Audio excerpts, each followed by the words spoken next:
Okay, I know that title may sound bad, but please trust me, I have a point I'm getting to here. Before we start, I think we have to establish, for the purposes of this video, that Pokemon has changed a lot in recent years. If you compare Generation 9 to previous gens, the difference in how the games play are night and day. We went from route-based design, where you're barred from going from one area to the next by getting gym badges, to a full-on open world, where the player can go wherever they want, basically whenever they want, with a ton of different objectives that can be completed in any order. It's a massive shift in the design of the world. The underlying battle mechanics have stayed the same, but everything surrounding them has completely changed. Now, you can say that that's to be expected. Game franchises change over the years. A lot of people were even complaining that the franchise was getting very formulaic as more and more games came out. Some would even argue that this was basically inevitable if Pokemon was going to survive, given just how formulaic it was getting. However, it's not like a formula necessarily has to change with time to stay relevant. For an example, just look at Metroidvanias. The same formula that Super Metroid and Symphony of the Night codified like decades ago is still in effect in games released just last year, and the genre is doing fine. Messing with the basic formula of a Metroidvania would more likely push people away from the genre than it would bring people in. All of this is to say that there's something more going on here. There's a reason why Pokemon needed to change, but things like Metroidvanias didn't. Honestly, I think the old Pokemon formula could have still worked. Sure, old Pokemon games did have a lot of problems. A lot of that stuff did need modernizing. And that's what Game Freak did. They modernized the Pokemon games, or at least they thought they did. As Game Freak kept tinkering with the old Pokemon formula, they ended up making it a lot worse by modernizing things that didn't need to be changed, or at least they modernized them in a bad way. By the times we get to Gen 6, 7, and 8, most of the mechanics that made route-based design work were completely absent, and no one even realized that it was happening at the time. Over the years, Game Freak kept introducing quality of life features, making Pokemon games more and more convenient to play through.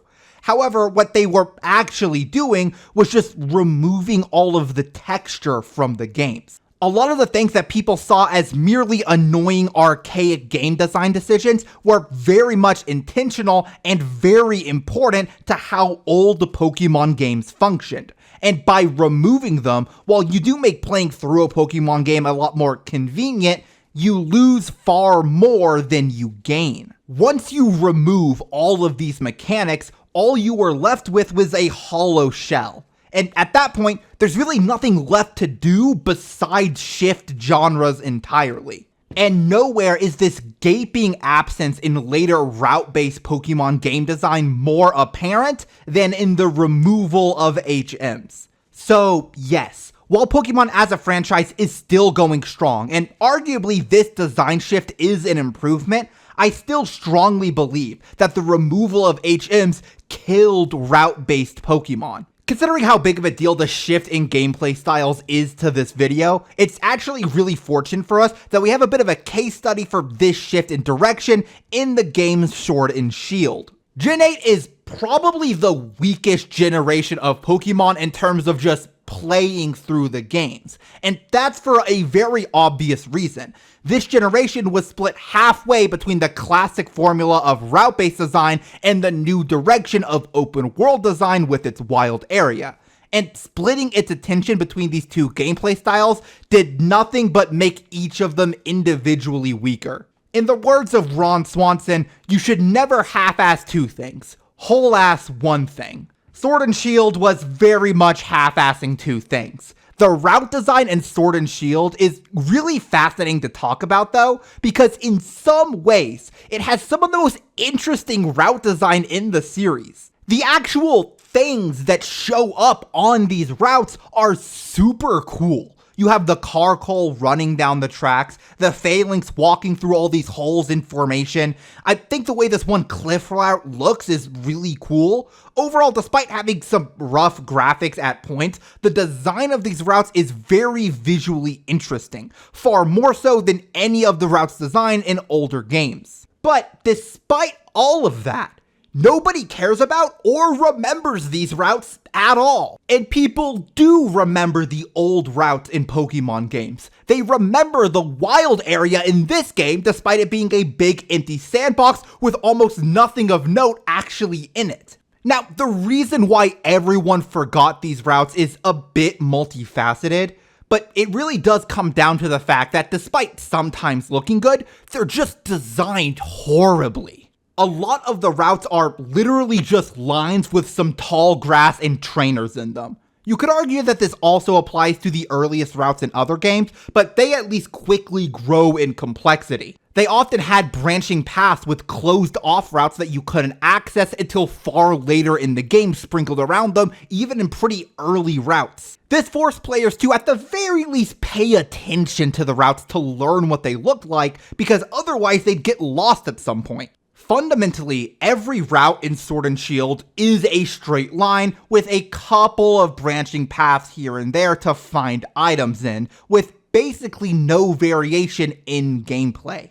The player barely has to put any thought into traversing them, and they can't really do anything to interact with the overworld beyond just pressing A to pick up items, so you instantly forget about a route as soon as you finish going through it. This isn't helped by the fact that with very, very few exceptions, there is never a reason to backtrack to any of these routes. Not only do they not have anything on them that you can't get during your first trip through them, but you also unlock the flying taxi basically immediately, which lets you skip over all of the routes to fly to the actual points of interest on the map. This super linear design makes the routes feel almost like amusement park rides instead of a real place that you're adventuring through.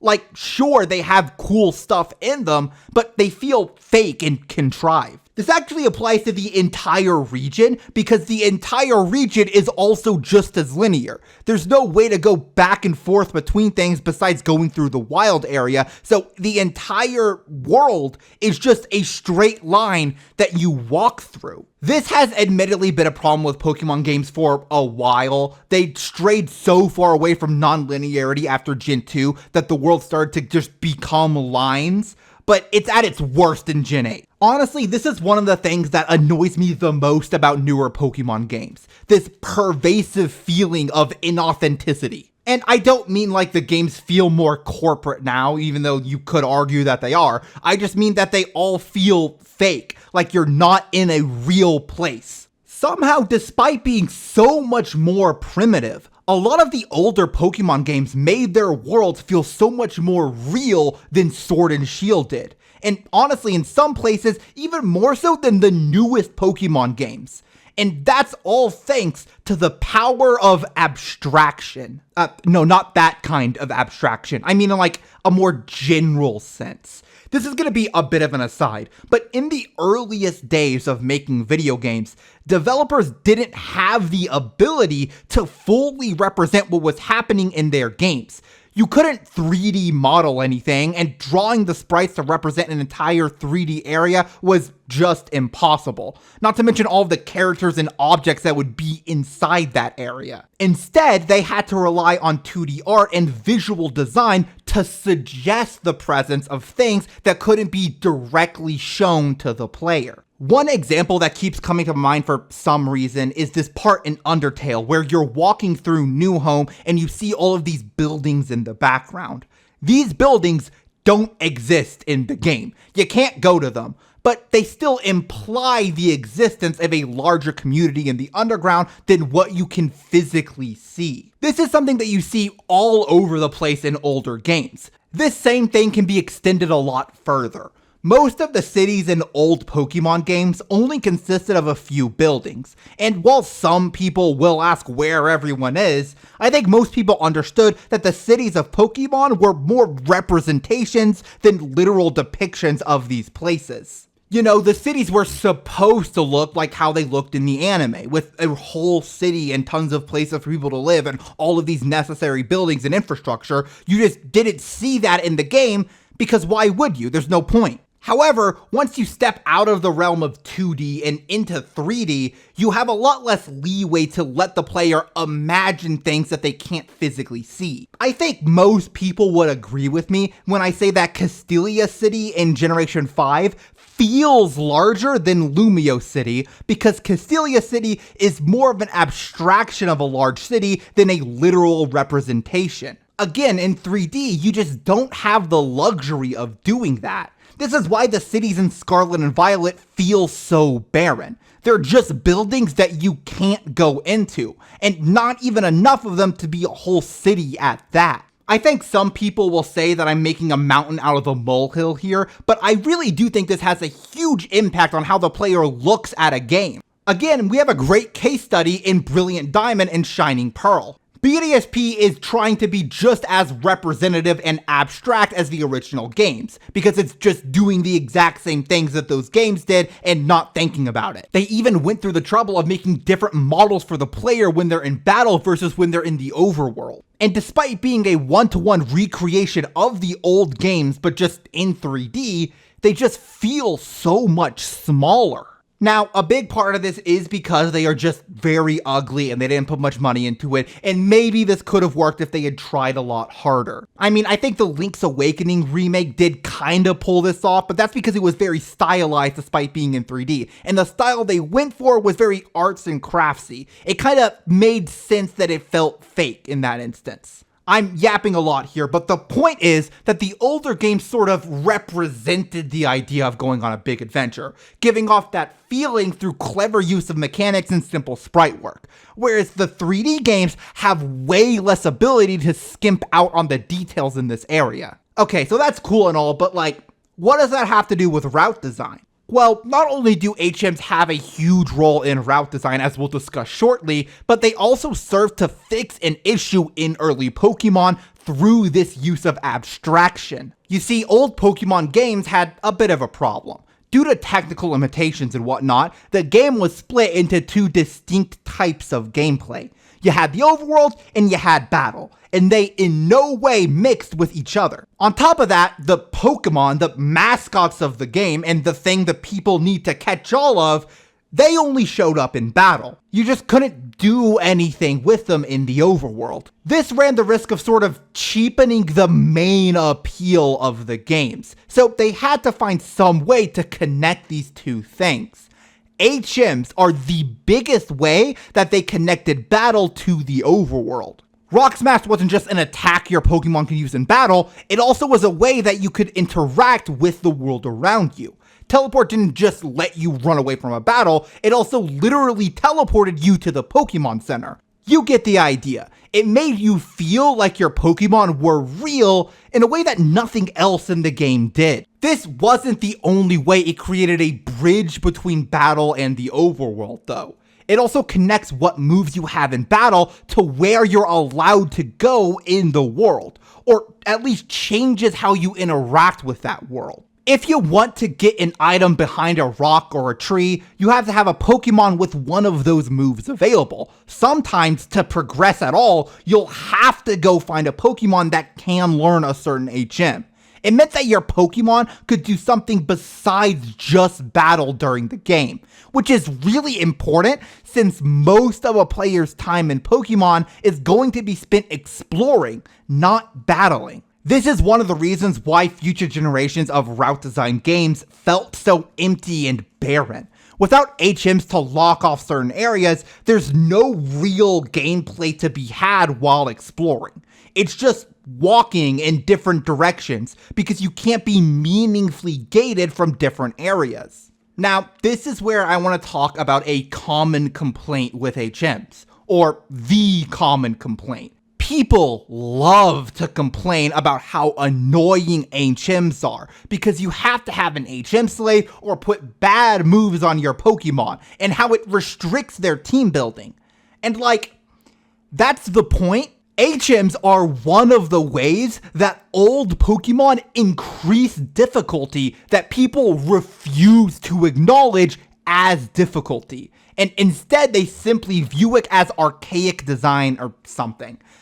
It is, I think, an intentional way of making the game harder. HMs forced you to think about what moves you wanted to have on your Pokemon and why. You could build your team to just be as good at battling as possible, but then you'd have to backtrack every time you encountered a place that you needed to use an HM. Or, alternatively, you could make the choice to sacrifice a single move slot on one of your 6 Pokemon to be able to skip all of this in order to be able to progress in the game or get extra goodies. You have to choose between convenience or power.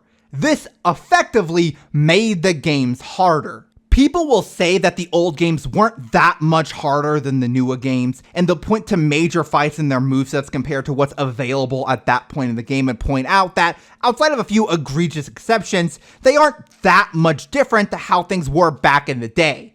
However, this completely ignores the external pressures that were put on team building in the early gens of Pokemon, and other forms of difficulty that people simply dismiss as bad design. Having to choose if you need an HM slave or not, having to choose what Pokemon in your team to actually use your TMs on, needing to go back to the Pokemon Center to change your team, having to go out of your way to get good held items, and all of that.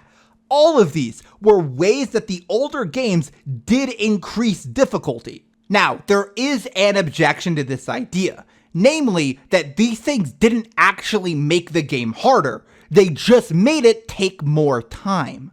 You could get around having to plan for HMs by just going back to the Pokemon Center and changing your team around a bunch. You can get around the scarcity of held items or money by just waiting or grinding. You can get around having to build a team that can work against a wide variety of threats by just backtracking to rebuild your team for every encounter. In a sense, this isn't actually difficulty, just the illusion of difficulty. To quote that one sequelitis that people hate, waiting isn't hard, but it feels hard because it takes a lot of time. Now, this is a very reasonable perspective to have, and if this is how you think, I totally get where you're coming from, but there's a big problem with this specific objection. That is how all difficulty works in all Pokemon games. Theoretically, you could grind any Pokemon to level 100 and win the game with it. You could backtrack to the Pokemon Center after every required trainer battle, on every route, in every dungeon, and in every gym, and so on. There is always a way in Pokemon to substitute planning and thought with just time and effort. That is just how difficulty worked in these games. You could either work harder or you could work smarter.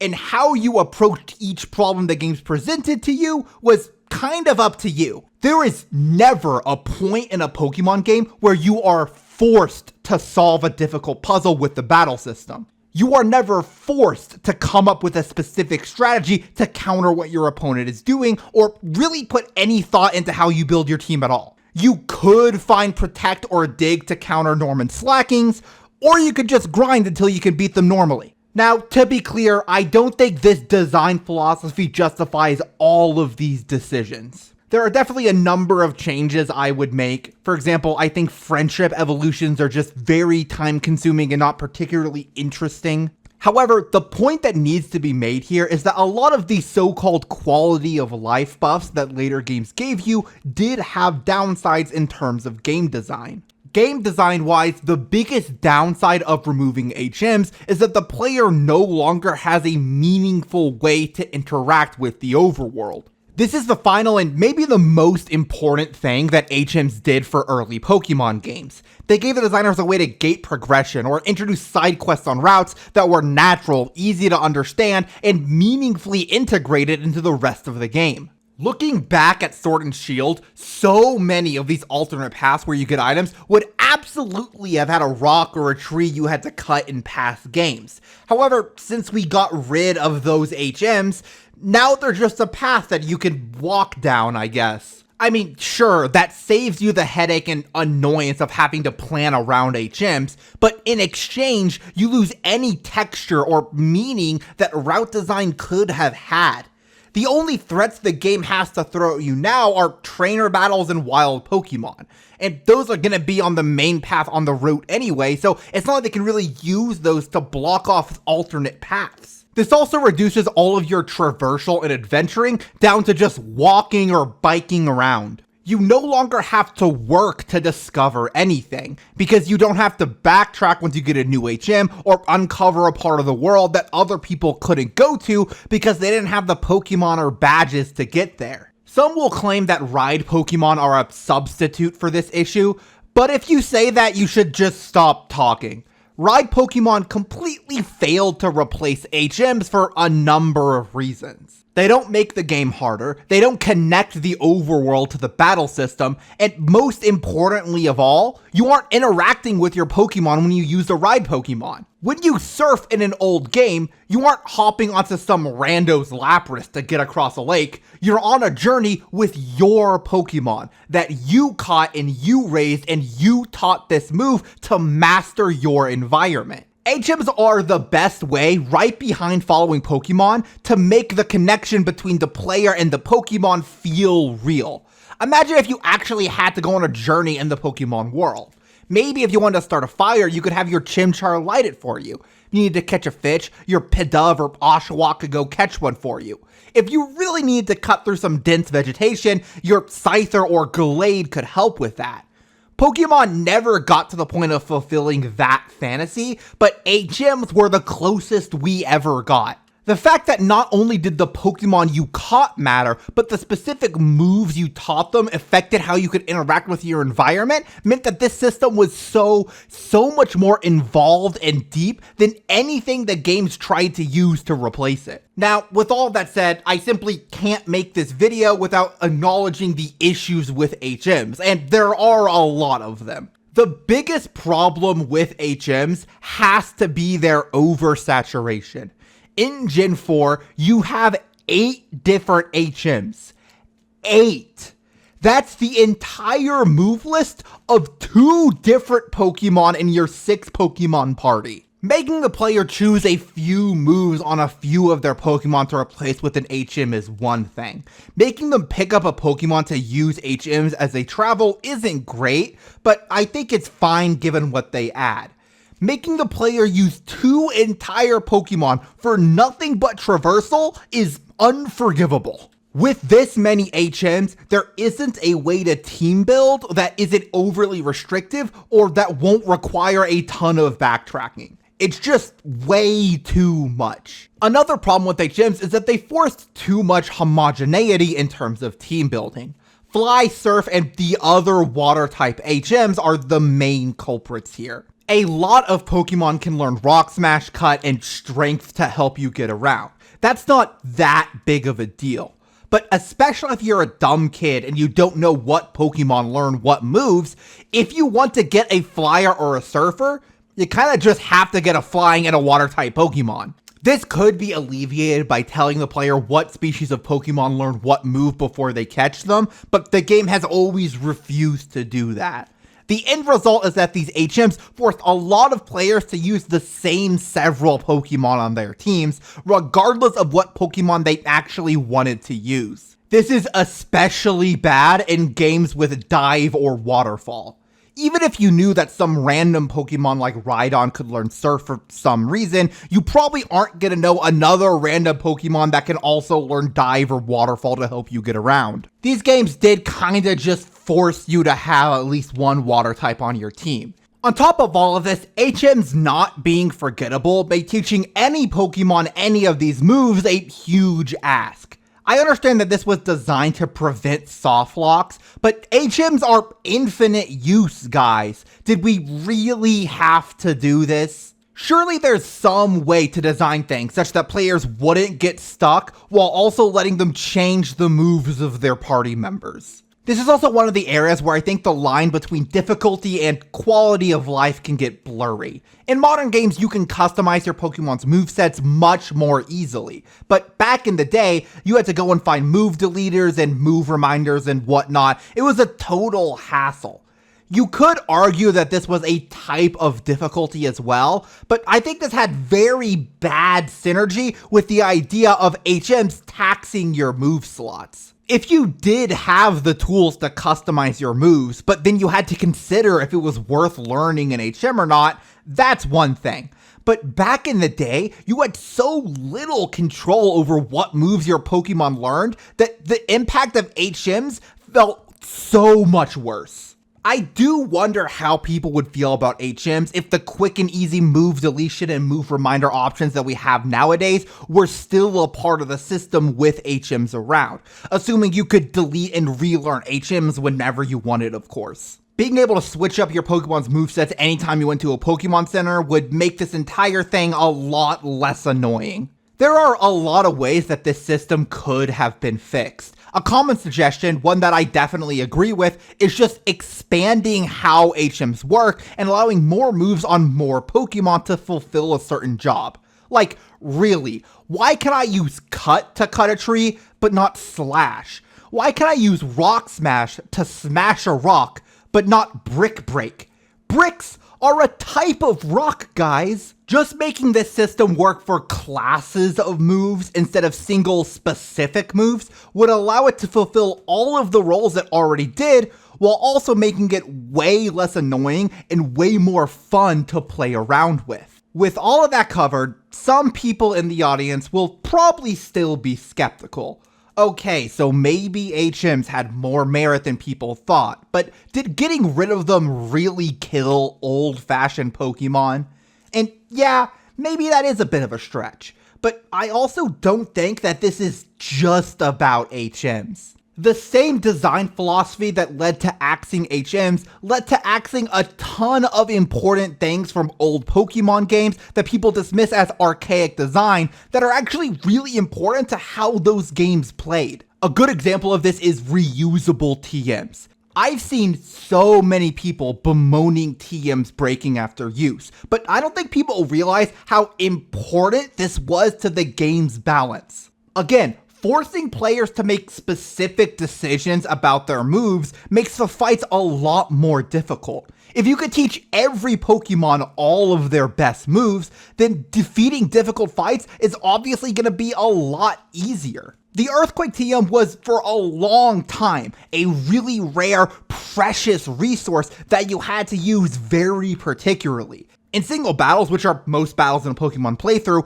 Earthquake is the strongest move with no downsides to speak of. The only move with 100 base power and perfect accuracy with no conditions or downsides or anything like that. It's also great type coverage. Outside of the fact that flying is immune to it, ground is a great attacking type. It's one of the few things that deal super effective damage to steel types, which are super annoying in playthroughs. Fire types are so hard to get a hold of. If you didn't take the fire starter, Earthquake might be one of the only ways you have to deal with steel types. Considering how busted Earthquake is, you basically wanted to teach it to most of your physical attackers if you could. You just didn't want to teach it to literally all of your Pokemon because that much ground type coverage really isn't optimal. TMs being a limited resource means you have to put a lot of thought into whether you wanted to use them on a specific Pokemon or save them for a different Pokemon later in the playthrough. On top of that, getting a strong TM could be a huge power spike for your team. Think of finding the Earthquake TM in Gen 4 in that little cave hidden behind the cycling road.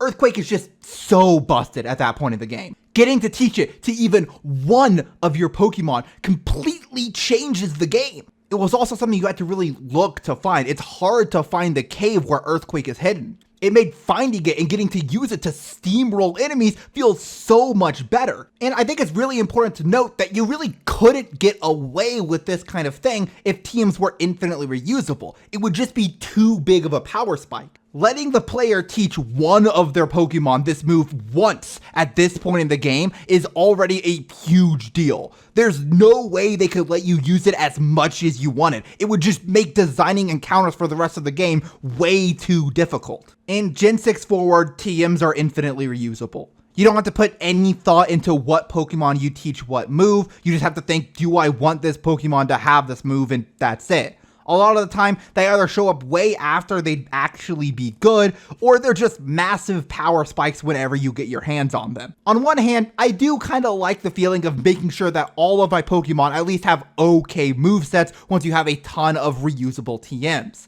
But the amount of design space that's lost by doing this, it's just too much. That's not to say that old breakable TMs were completely perfect. I think that only having one copy of certain TMs per save file was extremely silly. I think the bigger issue is that gathering TMs during a playthrough was just not a very intentional process. You kind of just stumbled onto them across your adventure, with the exception of the uber expensive ones you could buy from certain outlets. Sometimes the powerful TMs you got just weren't useful with the Pokemon you had on your team, and you didn't know where to go to get ones that actually were. It didn't facilitate that much strategic thinking or interesting decision making.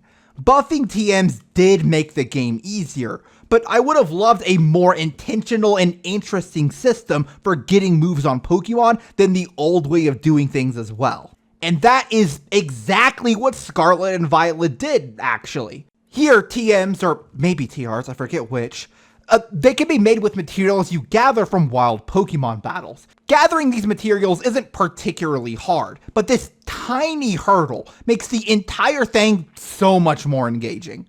You're no longer just handed all of the best moves, and they can also afford to make it quite easy to get all of the best moves in the game through TMs now, because making these moves TMs doesn't break the balance that much.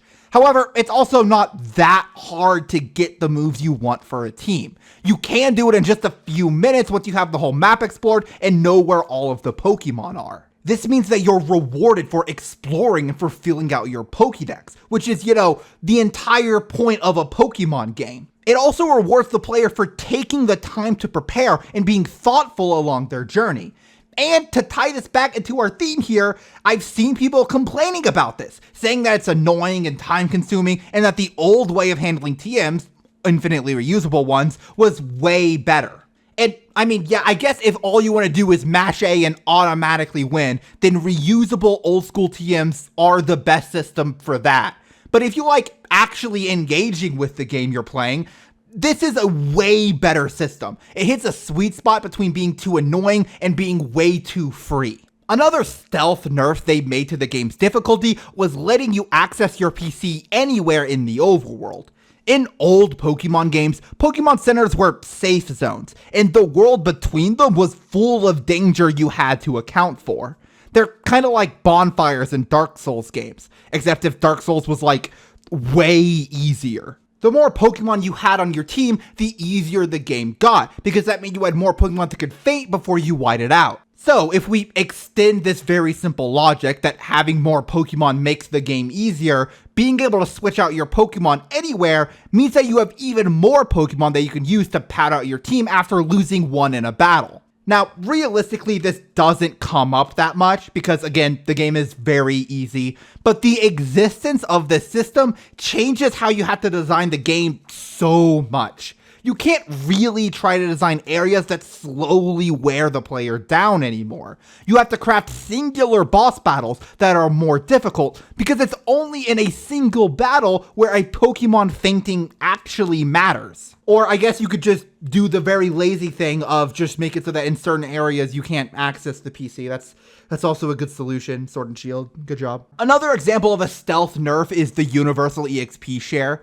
Now, the EXP share is undoubtedly a big buff to the player, but I think the ease at which it and EXP candies let you integrate new Pokemon into your team with little effort makes up for whatever difficulty the games lose by adding the system. Team building is one of the most interesting parts of Pokemon, and hiding it behind a ton of extra grinding just meant that people stuck with the first 5 cool looking Pokemon they found and their starter for their entire playthrough, and maybe an HM slave if they needed it. The only problem with this is that you do have to design the EXP curve around the EXP share in the game, and they just didn't do that for a while. In Omega Ruby and Alpha Sapphire, while the final gems do have slightly higher levels, the earliest gems actually have nerfed levels compared to the original releases, which is just such a strange decision because the EXP share makes grinding, especially in the early game, so much easier, which makes these early gems just fall over. While they have gotten better about this over time, especially when it was first introduced, the universal EXP share had huge ripple effects on the game's balance that they just didn't account for. And that's the main theme. The biggest thing I want people to take away from this video is that Game Freak just didn't think about any of this. I've taken some issue with people describing the design of old Pokemon games as archaic or outdated in this video, but that isn't strictly wrong. A lot of things in Pokemon did need to be modernized over the years. The thing is, as much as those design decisions stick out nowadays, they did serve a purpose to those games, and simply removing them without replacing them with anything just leaves you with a bad game. And there is no better phrase for how Game Freak treated the Pokemon formula over the years than remove things without replacing them with anything meaningful. The way Game Freak has treated Pokemon over the years is just so frustrating. They took away all of the things that mattered, and then they kept introducing new systems for like 1 or 2 generations that didn't matter, and then they stopped bringing them back, and then they also got rid of all the good innovations, and so it's like, what are you doing? There are people who still shiny hunt with a Pokemon Radar in Gen 4 because they love how it works so much, and they only brought that back in the shitty remakes. They got rid of following Pokemon after Heart Gold and Soul Silver, despite the fact that everyone loved it, and then they wasted dev time on things like the Pokeathlon, or the acting thing in Gen 5, or the Dex Nav. Remember the Dex? Has anyone ever thought about the Dex Nav and been like, man, I'm so glad that was a feature they wasted like 3 hours of my life with in Gen 6? No, nobody cared about that. I think the worst example of this has to be route design and region design in later games. Like, again, they're just hallways. They're just lines that you walk through. There's no interconnectedness. There's no doubling back on an old path in order to find new stuff. There's nothing. There's no thought put into the way these places are laid out at all. You just walk forward. That's it. It's like a walking simulator with occasional Pokemon battles. That's what they turned the franchise into. There's no wonder people got sick of it, because they weren't fucking trying. I think the thing that solidifies this in my mind more than anything else is that the first game where they actually made reasonable game design decisions is the one where they scrapped everything, so they had to do something different. You know, Scarlet and Violet, you had, instead of having like the bike in Sword and Shield, where you just like, at some point they just say, okay, now you can go over water. Now you can go to like 2 places in the world and go past this thing immediately in front of you that's blocking your path. That's it. That's the whole mechanic. There's no interaction with anything else. Now you have the Miraidon or Koraidon, and you have to do the Herba Mystica, and the Herba Mystica gives you new ways of traversing your environment, which also lets you go to new places, which lets you find new Pokemon, and those new Pokemon are not only things you can add to your team, they also give you new parts for your TMs, and where you can go also determines what new objectives you can do. It determines which other Herba Mystica you can go to, but it also determines what gyms you can do. You can also do the, God, what is the team? Team Star? Yeah, it determines which Team Star things you could do. So it's integrated into all these other systems. And it's so much more thoughtfully designed than anything in any of the previous like 4 generations of Pokemon, because it's the only one where they couldn't just half-ass it. They had to actually try for once. As you could probably tell, this last bit of the video is not scripted like the rest of it is. I just had a lot of thoughts that I had to get out, and I don't even really have a thesis for this video anymore. It's mostly just, I wish Game Freak kept, it's not even that I wish they kept trying. What it probably is the people at the top, they needed a Pokemon game every 2 years, every 3 years. Like, there's a reason why this is the first time in so long we haven't been getting constant Pokemon games. Like, if you talk to PokeTubers have talked about this, it's like the first time in like 2 decades we haven't gotten a new mainline release like after 3 years. And that pace just isn't tenable, you know? Like, they were burning themselves out. They didn't have the team or the size. They didn't have what they needed to keep up that pace, and so the games just degraded. They didn't have time to think about what they were doing, to design they didn't give their employees the time they needed to actually make a good game, and that sucks. Like, I can't even describe how much, like, can you imagine how good these games could have been if they were allowed to finish them? All right, it's like midnight for me. I'm going to end this video here. I said everything I need to say, and then just some random stuff that I thought of while I was recording. You probably already clicked off this video, but if you haven't, I have to shield you, okay? Like, comment, subscribe, do all that cool stuff, right? That really helps me. It helps me make more videos. But I also have memberships. In memberships, I shout them out at the end of every single video, and I make sure they also get to see all my videos a full day early, right? So big thanks to Elric111, Agent B7, Joseph Florian, GB484, Atria, Nicholas Skulls, Nicholas Goslin, Noble _ Samurai, Bladed Fox 14, Shredding Pixels, and Robo Nerd 6925. I'm not doing another take of this. This video is already scuffed enough as it is, and that's all I have to say. I need to go to bed, so thank you for watching.